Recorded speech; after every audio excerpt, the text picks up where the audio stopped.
What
is up, everybody? What's up? What's up? What's up? What's up, everybody? Hello to everybody out there watching the show. We are finally here. We made it. We made it. We had some technical difficulties, okay? Yes, very much technical difficulties. But we got it going and we got everything together. So we're going to do this today. We're going to do this today and today. Right. But it will be gay. No. Welcome to the Hard Truth Show with Derek and Keith. We are here. We're ready. Coming to you from the city of brotherly love, Philadelphia. We have to say that aloud, So it could be true. Better than the old name. Trashadelphia. Right. We cleaned it up. Thank you very much. Shout out to the mayor. Shout out to the new mayor. Cleaning up the streets. Right. We are now back to the city of brotherly love. Clean brotherly love. Clean brotherly love. Not trash blowing through the wind brotherly love. That part. So yeah. But welcome to the Hard Truth Show. And we're going to get into it today. I know we've been waiting on this first episode. Well, here we are. We are ready to get into it. So do not forget to like and subscribe. And share. This recording, wherever you're looking at us at. Hopefully you made it to our YouTube channel. Like and subscribe to the YouTube channel. Share that out so other people can see what we got going, what we're talking about. Right. And don't forget, again, you can submit your questions, your topics, and your shoot the shot bravery to our email at questions@thehardtruthshow.com. All right. Questions again at thehardtruthshow.com. Amen. Let's get into it. So, what is the topic for today? Well, as we shared in our teaser a few weeks ago, the topic for today is we are not in a culture war, but we are in a class war. So we're going to get into it. We are not in a culture war, but we are in a class war. So I wanted to start off with what do we mean by culture war?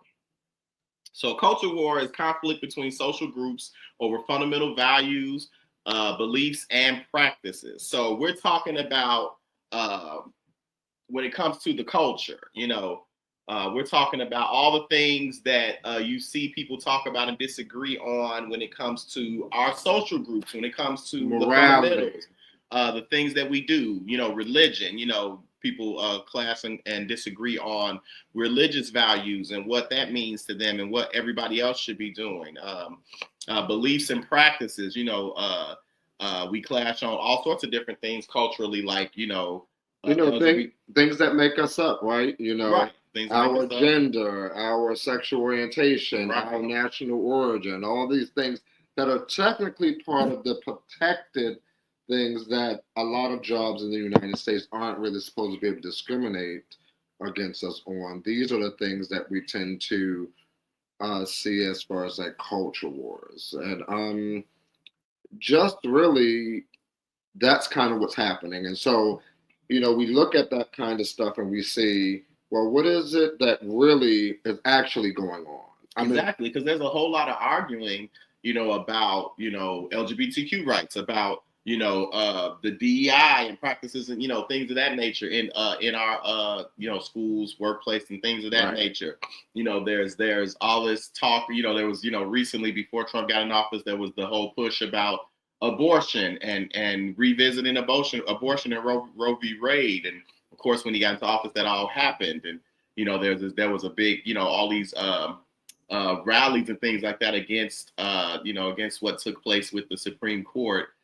With abortion, so that's another cultural thing, So you see all these cultural things in the news that seems to be what everybody's right about. Transgender and transgender rights. That's a big thing in the news now today about taking them out of sports, and they shouldn't be allowed to play in certain with girls with girls, boys with boys on that front. All of these different things.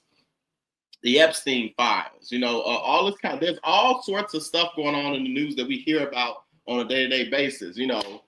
The White House being torn down, irrelevant bullshit. All sorts of things. Stuff. That's what you hear. That's what all the chatter and all the talk is about. And they do. I personally feel like those things are done on purpose. Especially our political leaders. I feel like on the right and the left, and it doesn't matter whether you're Republican or Democrat.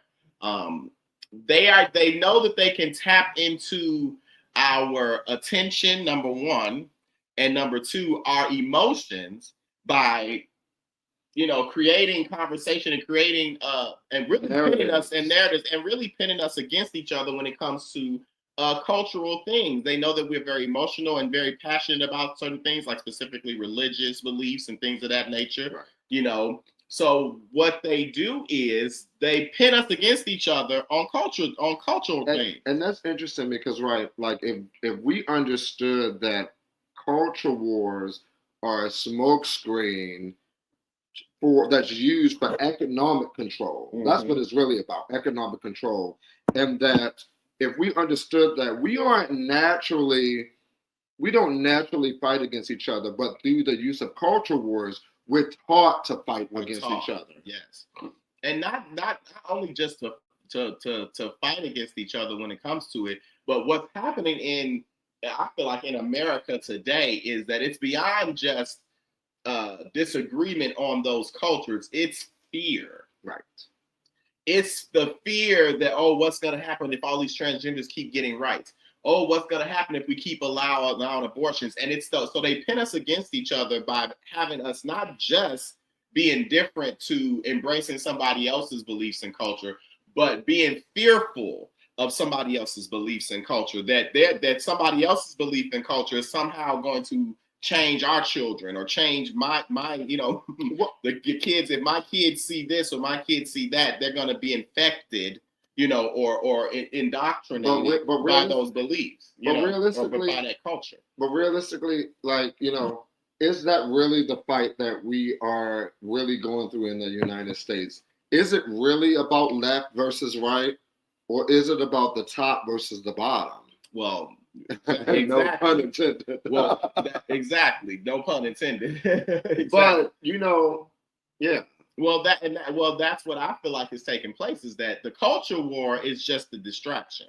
This is what they do to distract from what's actually happening on the underneath surface, which is the quiet part that we're saying out loud, which is that there's actually what we're fighting against is not culture. We're really fighting class. Class is the problem that we have. We don't, this is America. So everybody's cultural beliefs and culture within their life is acceptable. Whatever long as it doesn't hurt, harm, or affect anybody under that can't fight for themselves, like children, disabled, things of that nature. Whatever your cultural beliefs are you should be allowed to believe. Whatever God you want to serve, whatever religion, all that kind of stuff you should be allowed to do. This is a free country in America. So why are we fighting over stuff that is a free act for us to do in America? We're not, but we're pinned against. We shouldn't be, I should say. We are, because we're being pinned against each other by these fears in our culture. But it's really only a distraction. It's a distraction from us seeing and not paying attention to the class war that is happening really underneath, that has us so up in arms and has us in such a bad place. So what's the class war? Well, I mean, at the end of the day, it's really a war between, the top 1% versus the bottom 90%. Like the top 1% Exactly. has more wealth than the bottom 90% combined. Things that would be part of this class war would be wage stagnation, housing, healthcare, and education costs being through the roof. Mm-hmm. Corporations holding power, more power a lot of times than many governments. As we've seen how they've even came through these billionaires, and basically they can come and pick our government apart, which has done. The whole Doge thing was a fiasco that's happened. Uh-huh. Places like Amazon, having their, timed breaks and being able to outsource labor, but then blame it on, which would be the class war, because they want to be able to make as much money as they can, but blaming it on the immigrants, why wages are the way they are, why there are no jobs. No, you want to make more money, so you're sitting out there, but you're making us fight this culture while saying you're blaming it on everybody else. Exactly. And not the actual people who are benefiting from it, because that's what you have to really think. When we are at odds, who benefits us being at odds from each other? Absolutely the rich. The rich, because guess what? If we are divided, means we're not fighting for fair wages. We're not fighting for fair housing costs, education costs. Like, these are the things that really matter to us, because those are the monetary things. Mm-hmm. Exactly. It's about power. It's absolutely about power. We were just talking about this earlier, actually. The culture war that's presented, that's presented for us to chew on. That's for us to chew on, so that we stay ignorant, so that we stay dumb to what actually is taking place and what actually is happening. All these things that you just spoke about with in regards to class are happening underneath the surface. They're happening with a blind eye. Some of them happening right out in front of us in plain sight, and we're not paying attention because we so worried about who having an abortion or not. Right. We so worried about who going into the bathroom or not, in the right bathroom or the wrong bathroom. We so worried, about all these other things, when really at the surface, we need to be worried about the laws and things that are being passed on the books that's continuing to keep us, as far as, as you just said, separate from the upper class, lower class, and that top 1% that continues, to get richer and richer and richer as we get poorer and poorer. That's what we need to be paying attention against. Right. That's what our laws need to be about. That's what our elections and things need to be about, is putting the right people in place that's going to fix or address this class divide that we have. The reality is that the rich are getting richer and the poor are getting poorer. And the middle class is becoming non-existent. It's stuck. It's stagnant. And we see how real quick. I looked at a poll the other day, or some statistics the other day about this. The upper class has increased by 78%. 78%, while the middle class has stayed stagnant and the lower class has stayed getting lower. It's over time, and this particular statistics was from 1971 on to now. And specifically, it said from 2011 to now, the top 1% has just shot up. So in the last 10 years, when we've gotten politically dumber, in my opinion, and gotten away from our values, we're no longer paying attention to what's really happening in the government, and we're just putting whoever's in there that we think is going to get us the most money. Right, because that's the reality. What we hearing when all these people were switching over to Trump? Oh, he gonna make my pocketbook fatter. Oh, he gonna give me another check. Oh, this is always about money, and not about what actually is taking place. Not that money isn't an issue. Money is, but at the end of the day, we have to talk about wealth and class over just what a small check that can be tangible in our hands. The reality is, the way laws and things are set up, and now I feel like under Trump, where all sorts of protections in those laws are being stripped away, this is allowing for the rich to get richer. You could see it when he got into office. What did you see? all the corporations and all of the major companies in America lining up to dole out money to Trump's inauguration, to dole out, money to and make deals with Trump. Why? Because they want to keep as much money in their pockets as possible. That part. And you don't see how that translates to class, but at the end of the day, these companies and these people who are at the top of these companies, Elon Musk and things of that nature, they are the 1%. They are the people that's controlling all the money. Not only are they the 1% that have all the money, they're the 1% that have all the jobs. And they're also getting the biggest tax breaks. And they're getting the biggest tax breaks. So while we're down here paying our fair share of taxes, some of us paying more than others, depending on whether you have kids and dependents and things of that nature that you can use on your taxes to offset that. Some of us are paying even more than that if you don't have those kind of things. Own a house, have kids, and things of that nature. We're paying our fair share, like I said, in some cases more, whereas the upper class or the upper class income, people who fit into that top tier, they're able to use the law and their businesses and things of that nature to not pay any taxes at all. Now, how is it you say in America that the people who make the most money pay no taxes if the people who make the least pay the most? Why? Why do you say? Because we allow it. And that is the basis for the class war. I mean, Reagan did it in the 80s. Mm-hmm. And it's like whenever there's something that's going to be done, there's always something else for us to focus on. So when in the 80s, when Reagan was building in these big tax breaks for these rich people, the focus was on family values and war on crime and all of that. Culture. So we're focusing on this war on crime, but yet he's giving these people all kind of breaks. But all behind the scenes. And we're paying for it. Getting richer. And all of these programs to get us to focus on this and to be separated, we're paying that out of our tax dollars. So guess what? I find it so funny, even when they talk about like, the whole thing with welfare and EBT and how, my tax dollars. And I'm like, first of all, people are dumb because most people who get that assistance also work and pay taxes. Mm-hmm. And the reality of it is the biggest people who get handouts are the rich. Mm-hmm. That's why they get richer. Mm-hmm. When you can make $3 billion in a year, Google at one point, and not pay any taxes on a $3 billion, like no taxes. No taxes. Like how $3 billion asset income. How That's do you crazy. how do you not justify that as a handout? That's a handout. Literally. They want to talk about handouts, but these tax breaks are handouts too. They're just as much a handout as anything else. Literally. It's no different than food stamps, in my opinion. But that's what they want. If we can marginalize each other and focus on that. And really, in some cases, there are people to ascribe to, I can't wait till I get this amount of money so I don't have to, so I can use the loopholes. It's like, no, we need to realize that we as a people need to come together. We need to set our culture wars aside. And also our ignorance.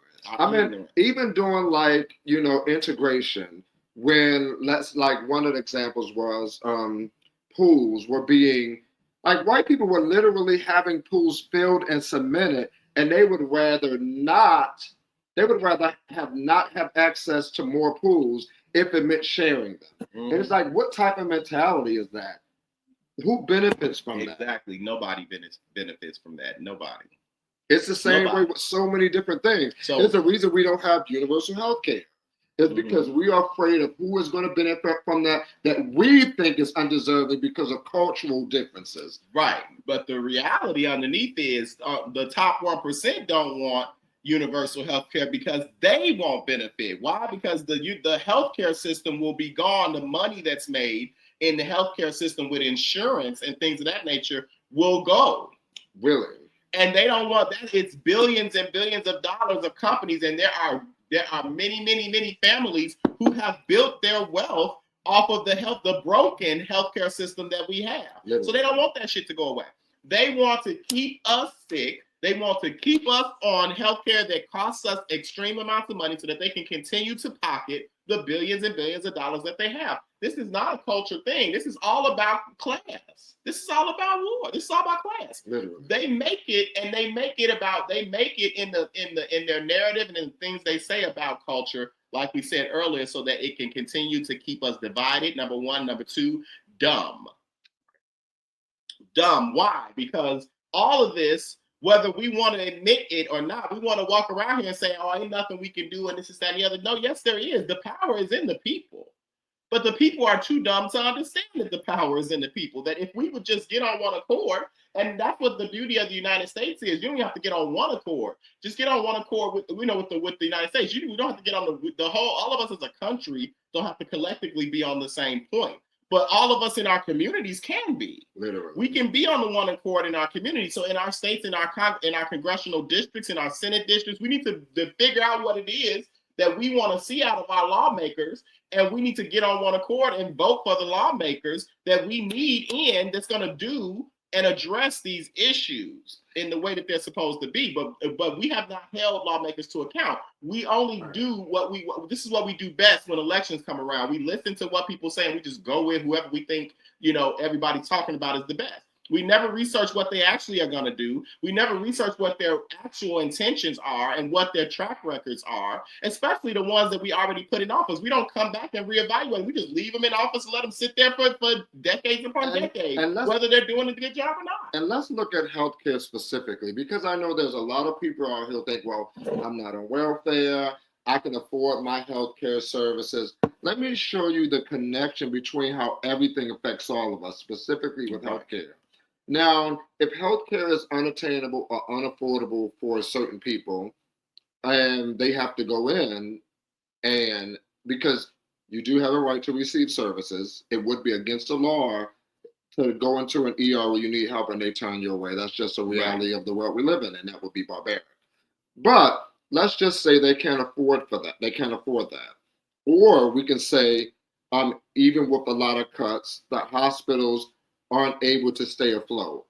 So that means either costs are going to go up, which that'll definitely affect. Because at the end of the day, the insurance company is still going to be is still only going to want to pay less. Exactly. So the cost is definitely going to go up, which means even if insurances decide they are going to pay more, that means your premiums will go up. That means if you work in the healthcare industry, depending on where you work, like with this big, beautiful bill, there's a lot of rural hospitals that are going to be shut down because of that. Yeah. And what that means, it puts more people out of work. Nursing has been something that's always been almost like untouchable in a lot of ways. But the reality of it is that if a hospital or facility can afford to pay their staff, then they won't have staff. Period. And at the end of the day, you're going to end up paying higher premiums. Or higher cost for service. If you pay out of pocket. Again, raise your premiums. Which affects you directly. And the reality of it is, some people, I think sometimes it can be hard to differentiate. Well, what are some things? So when you're voting for someone, or when you're trying to figure out what are the difference between things that are actual class issues, right? So, and I'm gonna do a compare and contrast. Things that want to be on the hot list for actual class issues, would be outsourcing jobs by companies, wage stagnation, healthcare crisis, billionaire tax avoidance, and housing crisis. What they tend to distract us with are things like immigration panic, bathroom debates, NFL kneeling. Like, who gives a fuck about whether somebody kneel or not? Exactly. War on Christmas, or book banning. Like, those things are irrelevant when it comes to what is really going to make or create an environment that is safe and that is productive for the majority of the members of the United States, or any country, really, or any community. Exactly. These are the things that affect us all. Exactly. I don't need to be worried about whether somebody said Happy Holidays or Merry Christmas. Right. Why am I worried about that? Why are we getting upset because people say Happy Holidays instead of Merry Christmas? Like, you know what I'm saying? Like, these are the cultural things that they want us to be bothered with, that they want our minds to be wrapped around. These are the things. And as long as we stay focused on culture and not on what's happening in our system as far as class, we're going to continue to have this divide. We're going to continue to be separated by the haves and the have-nots. And so it's really frustrating when you see people so focused on things, you know, that really shouldn't matter. If you live in America and you ascribe to the American values, then you should be happy that for other people to be free and to worship how they want to and to have the culture that they want to have in their lives. Why are you so angry with the culture that somebody else is participating in? You're not for having to participate in it. You're choosing to invite this kind of fear and anxiety into your life, you know, really without need. You know, you don't have to be afraid of your brother and sister's hair. You know what I'm saying? You don't have to be afraid of whether your brother or sister gets an abortion or not. Right. You know, why are you so worried about what other people are doing? If you have a certain practice and a certain culture and a certain belief in your life, then ascribe to that. Right. And practice that. But to be so focused on what other people are doing, it's just madness to me. It's just madness. Well, the interesting thing about that, we're so busy focusing on who's American or, you know, who's not American or who's moral, who's not moral. More or less American, right? We don't argue about the reality of who's ripping all of us off. Right. Literally. They're like, sure, go right on ahead. Let me pour the money out your pocket. And then the state about... And we just open up the pocket. In the state of our country. You know, those some statistics where I think during COVID, the billionaires, I think they gained over $1.7 trillion in wealth. Trillion. Yeah. During COVID, when everybody else was suffering. Meanwhile, 84% of the working class members live paycheck to paycheck. Paycheck to paycheck. Political campaigns spent more on cultural messaging than the economic plan. It's all in there. Social media pushes cultural outrage like all 24/7. 24/7. Everything that has everybody's attention these days is pushing anxiety and fear in culture, and being afraid of what's different, being afraid of what somebody else is doing. I mean, it's crazy. You have to look at, you know, my grandmother would always say, you know, I hear a lot of talking, but I don't see a lot of action. You got to you can't look at what you see people saying and not pay attention to what you see people doing. Right. Because the reality is you see a whole lot of talk about cultural things, but when you look at the books, you know, when you look at the laws, you don't see a whole lot of laws being done on culture. Literally. Because they're, you know what I'm saying? Perfect example. A senator will post about traditional values while voting against wage increase. Now, if you're concerned about traditional and family values, a family's ability to take care of themselves, you would think would be on that list. Be on that list, right? But you're voting against a thing that would actually better family members or family units. Absolutely. I mean, you can see that just in your state by state versus federal. You know, what do they call it? Minimum wage. You know, in some states, minimum wage hasn't increased in years and decades. No, you know, most states don't have or don't provide a living minimum wage for 2025. And even when you talk about federally, I remember when Biden did that whole wage increase for federal workers. Well, they don't make minimum wage. Why is the federal minimum wage still $7 or some change? Exactly. And so we see, my theory is, and it's just my own personal opinion, I look at it as like this. You have when you look at most cultures or people that was in dominance, it was always a thing of the rich versus the poor. Period. And they always crashed because all the poor people got together and whomped their ass because they realized they were all in the same boat. But here it's so interesting because we have all these different classes or these different cultural differences that we heighten, so we can't come together because we keep focusing on all that. But see, now capitalism, it's so invasive that at some point, like the middle class is thinning. So people who never felt the crunch are starting to feel it and starting to finally wake up. Well, not only that, but future generations are coming along now, and they're looking around saying, you want me to buy into this idea of staying on this job for 40 years, working and doing this and doing that to achieve an American dream that I can't have. Well, not only that, I'm not making a living wage. I'm not being paid a wage where I can have an American dream. So you want me to do all this, go to these jobs, and put all this time in to get nothing? What am I doing? This is why you see the young people trying to get rich online, trying to be social media influencers. You actually lose money. Yeah, because you're losing money. They say the longer you stay at a job, the average American loses at least $40,000 of income, because the amount of money that you'll get in years of experience is a lot more than what you would get in a raise, if you get a raise. Right. At all. If you get a raise at all. In some jobs, yeah. But the whole point, I guess, is this. I see it as the top 1% is the one who has the money and one that can maintain control of economic power. Mm-hmm. And I see both sides, political parties who are also paid off, who are paid to keep us at each other's throats. Exactly. And the reality of it is that we need to get out of that habit. I'm voting this or I'm voting that.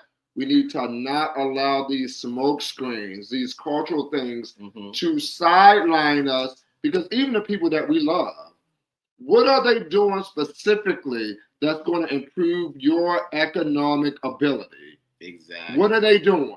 Exactly. How are they dealing with wages, fair wages, in your community? How are they dealing with the cost of going to school, the cost of healthcare, the cost of living in general? How are they handling that? How are they dealing with local taxes? Because even with states like Texas, where they may not have a state income tax, but that fucking property tax is shoot to kill you. Shoot to kill you. You know, it looks nice, but they find other ways to get their money, believe it. They're going to get their cash. Exactly. What are they doing with the cash?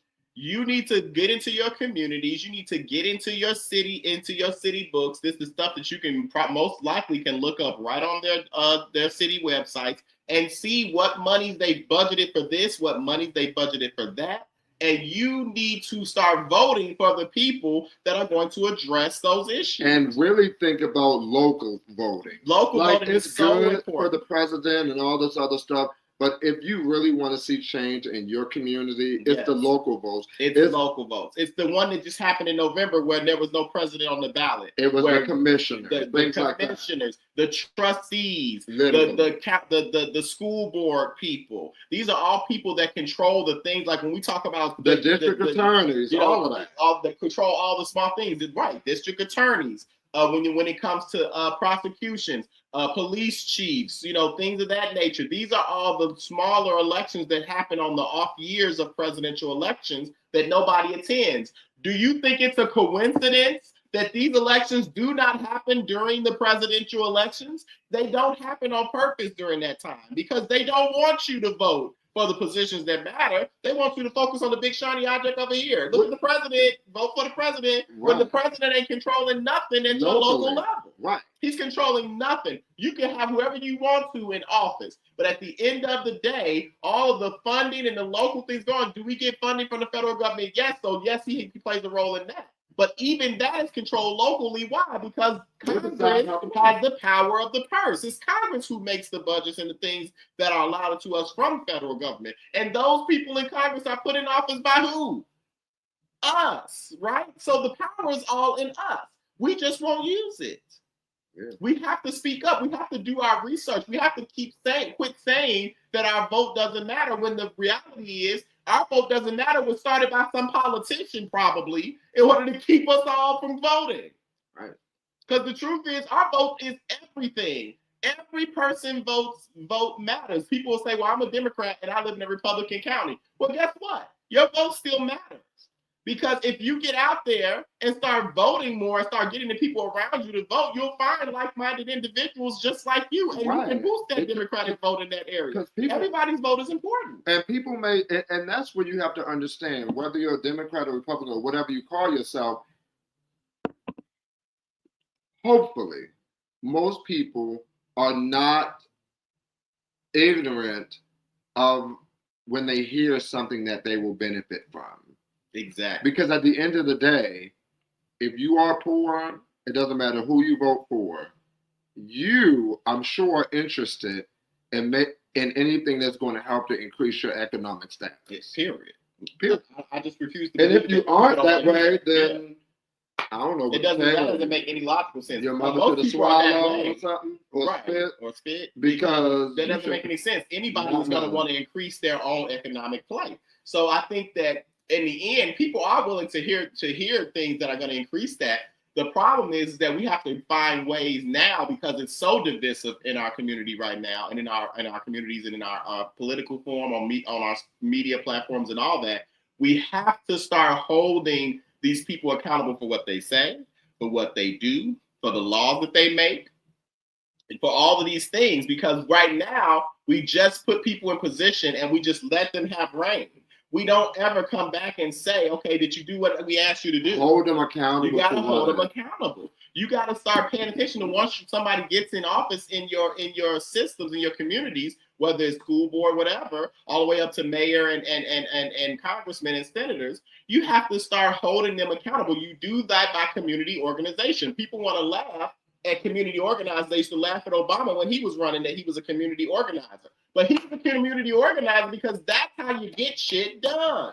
That is how you get the people in office that you want in office. You got to organize the goddamn community. And if you really want to know what people are really doing, whenever you see in the media some big thing like abortion or something really big going on, always look and see, well, what are all the other things that is actually happening? Why is that? It's something that, like, even with the Epstein files, they've used that as a means to distract us from all the other bills and legislation that people want to push through. The war that's getting ready to take place in Venezuela.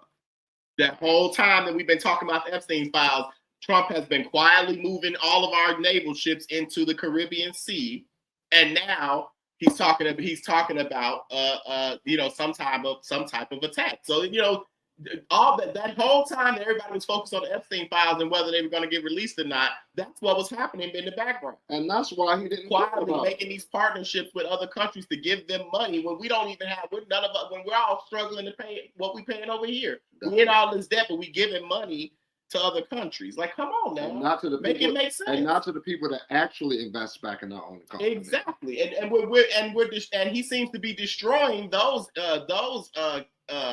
partnerships. The people who actually do contribute to our society and to our environment and to those things, he's destroying those partnerships. Right. So make it make sense. You got to pay attention to the right things.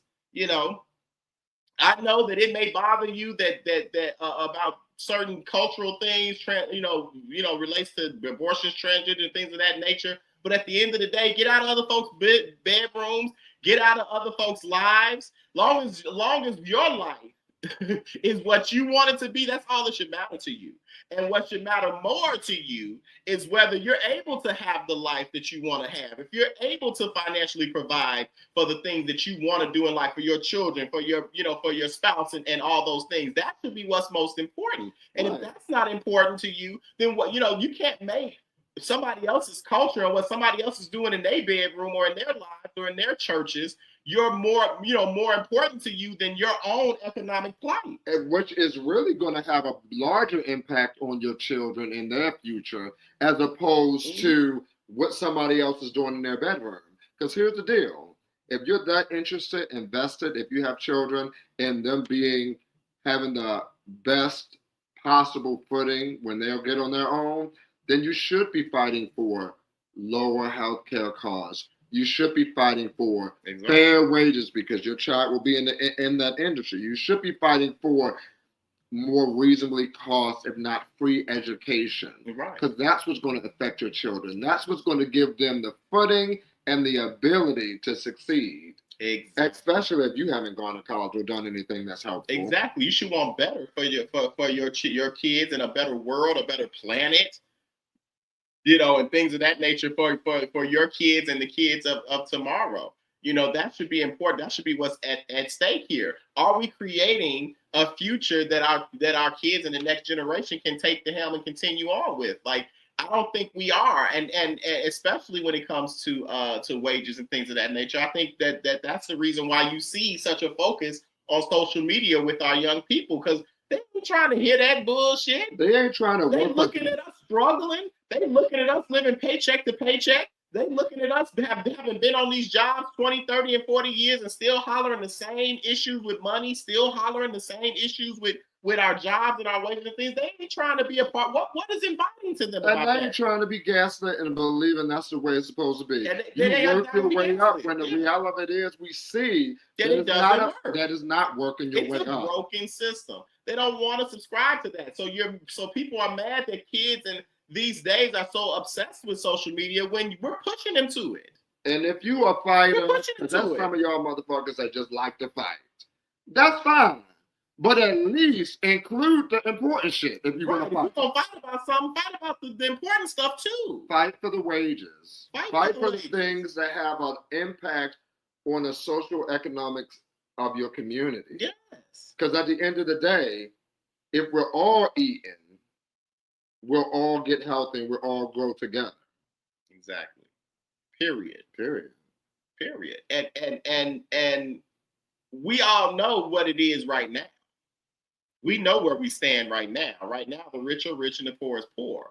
So, it's not that saying of there's nowhere else to go but up, because we know that ain't true either. You can go down to the lava and the pits, baby. There's further down that we can go. So let's not continue to go further down in these problems. Let's not continue to further go down in these issues. Let's start waking up and paying attention. We have got to pay attention to what the hell is going on, and we have got to start getting in our communities. This is the real culture thing that needs to be happening, not what we're hearing in the news and stuff like that. We all need to be participating more in our communities physically, getting to know one another, our neighbors that we say we don't like, actually doing that kind of work, because just because I may not like you don't mean I don't need to know you. That doesn't mean I don't need to know what the problems that you have and the problems that are existing for my neighbor and my community and the things that are going on in my community, so that we can work to fix them. And I don't have to like what you do in your bedroom to want you to have a good life. And realistically, let's be real. A lot of us who don't like certain people, especially when we haven't even had an appropriate level of interaction with them people, is based out of ignorance. It's based out of ignorance. It's based out of ignorance. It's not based out of this third eye or sixth eye, bitch. No, you may got a lazy eye, but no, it's based out of stupidity. Bring that eye back on over. Bring it over. But at the end of the day, when it comes to like culture wars, right? Mm-hmm. They do not create economic inequality, but they will conceal it. Mm-hmm. Those who benefit from the current economic system will use these things to divide us and keep the working people distracted and too angry at each other to organize around shared economic interests. Because no matter how different we think we all have some shared economic interests. We all have shared economic interests. We all want coins. We all want to eat. I mean, at the end of the day, when you talk to people, if you talk to everybody that I talk to, I hear the same thing. People are just tired of struggling. They're tired of the inequality. They just want to be, most people don't even have aspirations of being rich. They just want to be comfortable. And they just want to not be paycheck to paycheck. Like, we all have that shared economic interest. And the reason that we struggle, again, is not because of our neighbor, it's not because of anything other than those who are the top 1% want to continue to control the economic power. That's who the enemy is. If there is to be an enemy, it's the 1%. They have the power to keep us the way we are if we don't band together. And They know that if we do band together, that it is up. We've seen it just on small scales. Something as simple as, let's go even back far to the civil rights movement when they did the boycott. Mm-hmm. And Montgomery, Alabama almost went bankrupt. Because motherfucker was like, we ain't doing shit. But you know what makes it work? I'll drink to that. What made it work was community. Because guess what? They didn't ride the buses. That means shit. If you ain't got no car, your neighbor, somebody got you to work. Mm-hmm. If you didn't have the way to make money, somebody did this to make sure you got what you need. They band together. And they band together, and them motherfuckers said, "Oh, and they made a statement." That's why you always see these things online now when they say, "Okay, well, we're gonna do a blackout day." Because like when Target went through the thing with DEI and Target's base is very black. So them participating in all these DEI wars and stuff like that, they start saying, well, we gonna boycott Target. If this is how Target is gonna react to the Black community and to DEI policies, we're no longer gonna go to Target. Well, now Target is suffering. Still suffering. Target is tanking. Their money's tanking. Their economic cycle of how of in the communities and stuff like that is starting to tank, and they're having to close stores because that economic impact is happening. So what does it show? It shows that we really do have the power. If we come together as a community, we can have a large effect on this country, just Blacks alone. Because the reality of it is that economic power is there. Economic power. It's there. Out of the billions of people on this planet and the millions of people in this country, it only takes less than 250,000 to make significant difference financially. Yeah. That's all it takes. 250,000. That's all I'll give you 275,000. That's all it takes. Literally. For them for it to impact a company, to impact businesses, to impact an industry, period, point blank. So we have power. And let me tell you, I would go without, because at the end of the day, we have to show these people that who got the real power. Exactly. I think we get so focused on these cultural things that we forget that we are the ones who run the show. Mm-hmm. But we forget that because we're too busy being busybody. Being busy. But I like my coins. I don't like the struggle. And I don't at this current moment, but at the end of the day, I also don't want my brother to struggle. Exactly. I also don't want that person that I might not agree with or might not even like. I don't want them struggling either, because I realize that we have to band together in order for any of us to succeed. Period. And I'm not willing to go without just because I don't like something about somebody. Fuck that. That's my money. My coins is mine, and their coins are going to be theirs. Period. Bitch, we might fight tomorrow, but today, we on the same side. For real. Mm-hmm. Well, I think it all comes down to when you talk about this and what needs to happen. One fundamental thing that I think needs to change is that we all need to come out of this mindset, this selfish, narcissistic, individualistic mindset that you don't need nobody else. Yes, we do.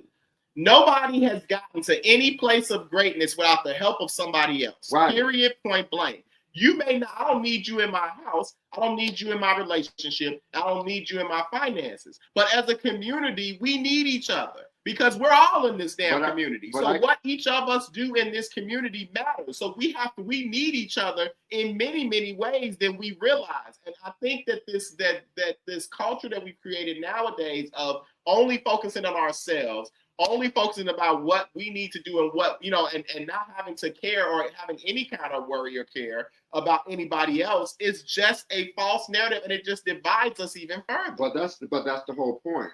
When you want to maintain economic power, the easiest way to do it, because especially when it comes to Black people, I can't speak for anybody else, but culturally, we are very much community oriented. Yeah. And what I found is that in the United States in particular, the whole point of moving into this individualistic ideology is to keep us from coming together in community. In community, yeah. Which means that's another less aggressive way to keep us from moving up as a society. Exactly.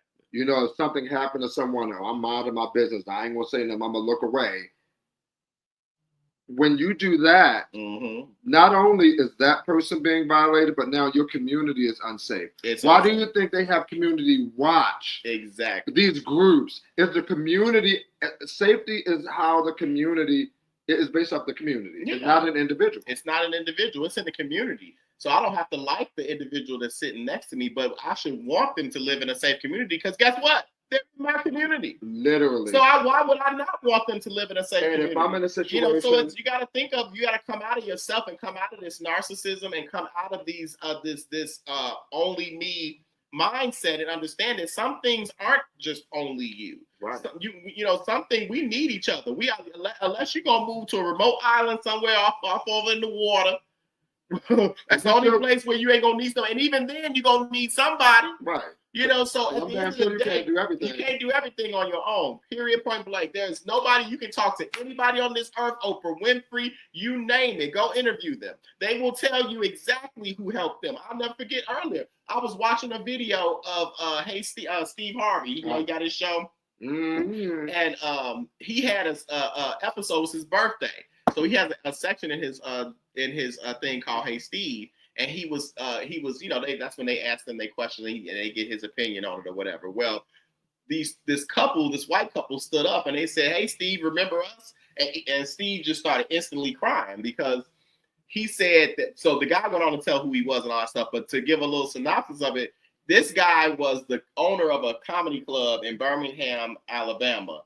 And he was the guy who gave Steve Harvey his first headlining gig. Nobody would hire Steve Harvey at the time. Nobody would give him a headlining gig. And this guy decided that he thought he was really good, and he gave him a chance. And that launched his career because he told the funniest joke that he ever told in his life. It took him to the Apollo, launched his career and all that stuff, right? So I say that to say that at the end of the day, even people like Steve Harvey and the Oprah Winfrey's will tell you exactly who helped them get and gave them the chance to where they needed to be and gave them a shot and gave them this. Now, here Steve Harvey was in Birmingham, Alabama, this black dude and this white couple had to step out of all the racism around them, because this was in the 80s. You know, step out of all the racism around them and all the things that they had going around in the South at the time that was still prevalent, you know what I'm saying? And say, you know what, this young man has a gift, and I would be crazy not to give him a shot. It's going to take us to step outside of ourselves and say, hey, there's people around me that can benefit from my knowledge, that can benefit from my services, that can benefit. The person next door to me is struggling and I don't even know it. Right. You know, there's just so much more to care about than the things that divide us. And I think that's what we need to understand, is that there's more that connects us than divides us. And let's be real, it's exhausting. Thinking about all the shit that it is exhausting. I got time for that. Like, it's so much easier to err on the side of good and being good back to someone. Yeah. Because at the end of the day, it will come back. We live in a community. And it will come back. It's going to come back to you just on karma, whatever you want to believe that's called, karma, luck, whatever, whatever. It's going to come back to you. When you help others, it comes back to you, period. I say this to people, to anybody that I talk to, counsel, all that kind of shit.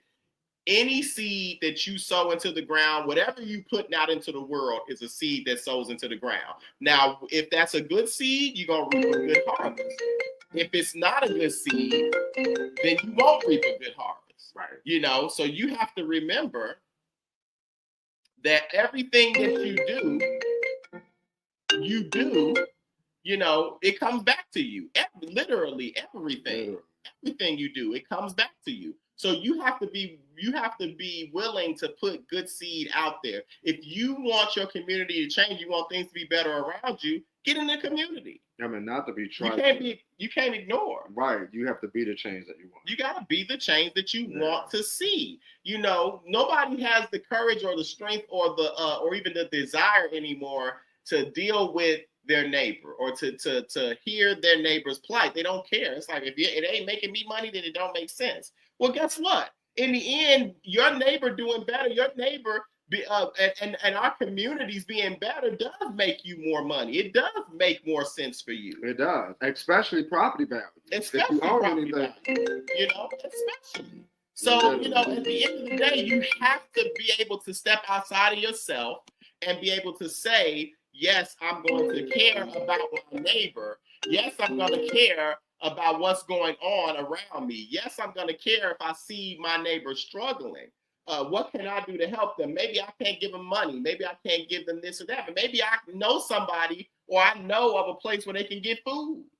Maybe I know of a place that has the services that they need. You know what I'm saying? So there's things that you can do. There's help out there, and we can always be of help to each other. And that creates community, that creates a better environment, and that puts us all in together in a place where we're not focused on the culture around us anymore. We can see the plight of the class issue that's happening. We can then see the actual physical problems, money, this and that, and the third, services and things that's happening in our community, and vote to change that. So, When they come sweeping around your neighborhoods now, saying that they want your vote, you need to start gathering and having meetings on the people on the block, saying who we voting for, what do we want, and who are we gonna vote in to give us what we want, and make your demands known, and make them known. When these politicians, that's what make them work for their money. Make them work. These politicians, believe it or not, they're not talking hyperbole when they come on TV and say, my community saying this, my community saying that. They're having the community town halls. They're coming knocking on doors, getting these signatures. They can't get in office without these signatures. So what are y'all doing when they come knock on your door? Are you really telling them what's wrong and the issues that you're having? Are you really telling them the things that are taking place in your community that you want to see fixed? Are you really doing that? Because if you're not, then it's a wasted opportunity. If you have a politician in front of you, you should be addressing those issues. You should be at the town halls. You should be going to the school board meetings, whether you have kids or not. So that you put the right people in place that's going to create the future and the city that you want to live in. Right. So what would you say? And ultimately, it's going to address the issues of class. Well, yeah, definitely that. Because the better people that you put in place that's going to address the community issues, then you're going to start working. They're going to start to be able to work on the issues of wages and things of that nature that are dividing us, and put in place the laws that need to be put in place so that the millionaires and the people at the top pay their fair share. We're not asking millionaires and billionaires to give their money to the poor because they're rich. We're just asking you to pay your fucking fair share. Just pay your taxes. This is not Robin Hood, Prince of Thieves. We're not saying take money from the rich to give to the poor. We're taking money from the rich now and giving it to the poor because that's what the fuck you got to do to make it now. But the idea that the rich pay their fair share of taxes is not taking from them to give to us. That's having them pay their fair share. But realistically speaking, I mean, even more than that, I mean, the reason they are rich is because they exploit.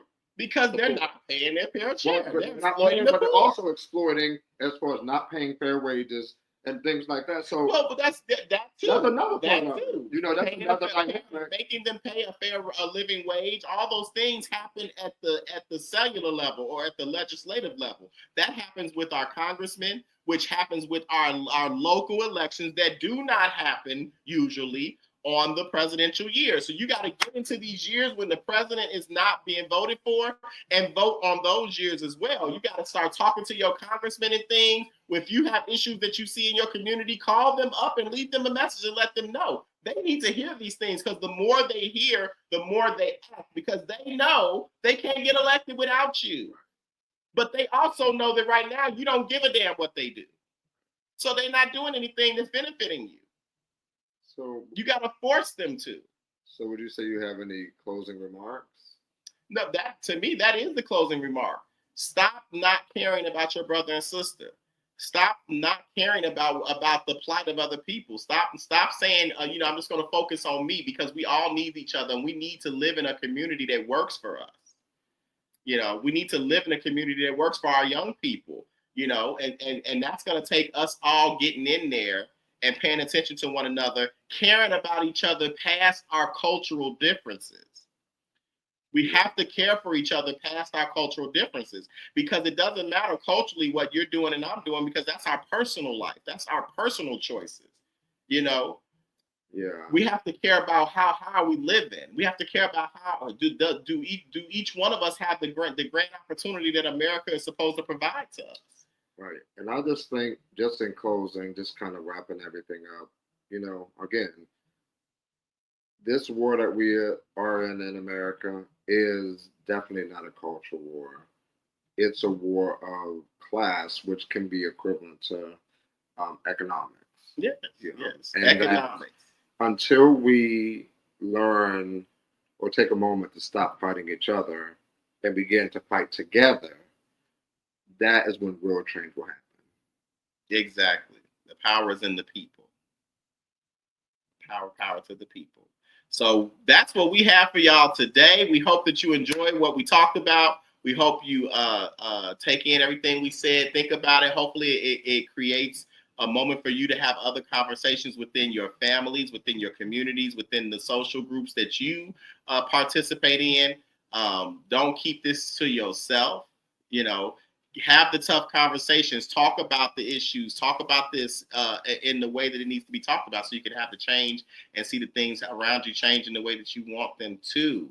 So we are happy that you joined us, though, today. Glad y'all came there. Don't forget, listen, there are much more to talk about out here. Much more to talk about. There are things we need to discuss. And if you have something that you want us to discuss that you've noticed, that you want us to share the quiet part out loud about, please make sure that you submit that to us. You can submit it at our email address, which is questions@thehardtruthshow.com. Make sure you use that. If you have any topics, any questions about what we said, or anything that we did, you can put them in there as well. And then on top of that, if you have anything for your Shoot Your Shot. So once again, we are going to create a section. We're having this section at the end that's going to be called Shoot Your Shot. This is where if you have something that you want us to, you want to hear our hard truth about, you can put it there. Or if it's something that you recently found the hard truth on that you want to share with everybody, you can submit it there. And we will talk about it at the end of the show after we go through whatever our main topic is. So once again, submit that to questions@thehardtruthshow.com. It's scrolling down at the bottom. All right. QR code up there for the YouTube channel. You can get that as well, but you should be on it already because that's where you're viewing this at. But come back next week. We're going to be coming back with a new topic and a new discussion on the things that's out here. Saying the hard truth, the quiet part out loud. You need to come on and continue to sit by us so that we can talk about it and get into it, right? So let's get into it. That is our show for today. And we're going to end the day. Since it's our first episode, we got us some cake. Amen. And some, yours is what? Cheesecake? Oh, yeah. Cheesecake. I got red velvet cake. That was a whole show on that. That's the reason why I didn't get red velvet. Right. I couldn't resist. It's just chocolate cake, y'all. We get so excited about red velvet. It's really just chocolate cake with some red dye.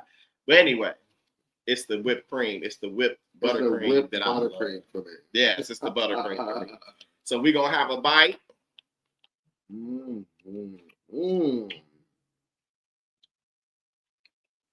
is like a banana pudding cheesecake. No, they ain't. Well, it's got a chestnut cookie on top. They ain't shit. Banana pudding cheesecake. I asked for it. Anyway, it's still good. Right. You like, I didn't ask for that, but it's still good. Period. Anyway, one more bite. I ain't got to tell y'all about red velvet. Y'all know how it tastes. This is Darren. And this is Keith. And we up out of this piece. Signing off. We'll see you guys next time. Again, like, subscribe, and share. And we'll come back next week with a new topic and a new discussion. Peace.